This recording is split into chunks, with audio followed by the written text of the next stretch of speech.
Savoir émettre des sons en anglais ou bien parler en anglais ne veut pas dire que votre anglais s'améliore déjà. Je suis désolé. Ce n'est pas parce que quelqu'un est en train de bien parler anglais à côté de vous qu'il maîtrise anglais que son anglais s'améliore. D'accord, on y va. Écoutez, en tant que formateur, je rencontre des personnes, on commence la formation, quelques mois après, ils disent, monsieur, je sens que je n'évolue pas, ce qui est normal. Donc je dis, ok. Et qu'est-ce si vous montrerez que vous êtes en train de vous améliorer? Et vous savez la réponse qu'ils me donnent? Ils me disent, monsieur, je saurais que je suis en train d'améliorer lorsque je parle aussi.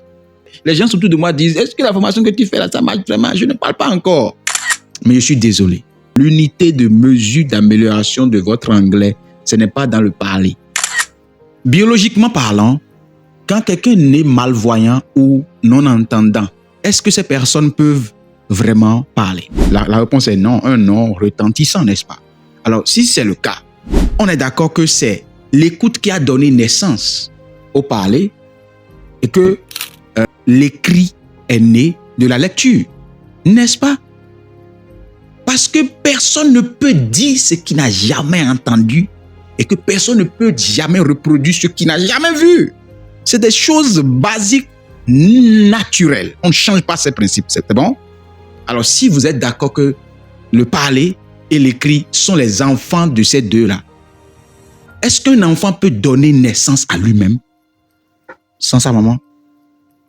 La réponse est non, un non retentissant. Le parler ne donne pas naissance au parler, c'est l'écoute et la lecture comprise qui vous permet d'avoir quelque chose à dire.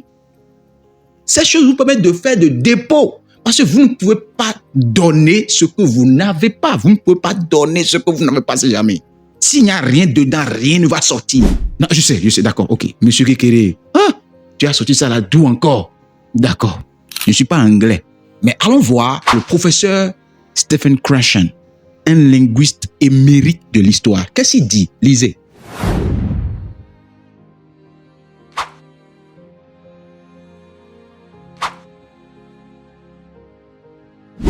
Maintenant, si lui, un natif, professeur émérite, dit que quelqu'un qui veut s'améliorer dans une seconde langue doit arrêter de parler et de se focaliser sur l'écoute et la lecture, moi je suis qui pour faire le contraire? Je suis qui? Arrêtez de faire traduction, tout ça là. Vous perdez votre temps en fait. Le but de la maîtrise d'une langue, c'est de juste faire des sons ou bien de communiquer le sens. Mais comment communiquer le sens si vous ne comprenez pas ce que vous voulez dire? Donc ne vous laissez pas impressionner par ces personnes-là qui ne savent pas ce qu'ils disent, mais qui parlent de bon anglais. Non. Si vous comprenez mieux aujourd'hui qu'hier, célébrez. Donc, mon frère, l'unité de mesure de l'amélioration d'une langue, c'est la lecture et l'écoute avec la compréhension. Le parler va venir après. Tel qu'un bébé qui ne parle pas dès le début de sa naissance, lorsque vous allez remplir votre boîte de compréhension et d'écoute, je vous le garantis, avec tout ce que j'ai de plus profond en moi, qu'un jour, le parler viendra naturellement. C'est une conséquence directe.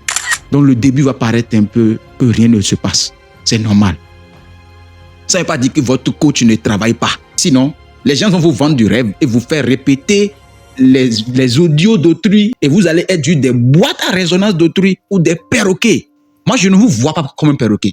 Quand je vois un humain devant moi, je vois un être puissant, un collaborateur futur, un président de mon pays.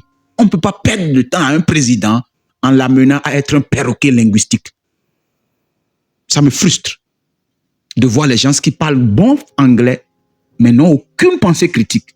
Ils ne peuvent même pas tenir une seconde devant un sujet de réflexion. Ça me peine en fait. Moi, je suis Apollinaire Kekere, linguiste certifié. Je suis formateur en anglais parlé pragmatique. J'aide les Africains francophones à réfléchir en anglais sans traduire en français lorsqu'ils communiquent leurs idées avec passion, confiance et excellence.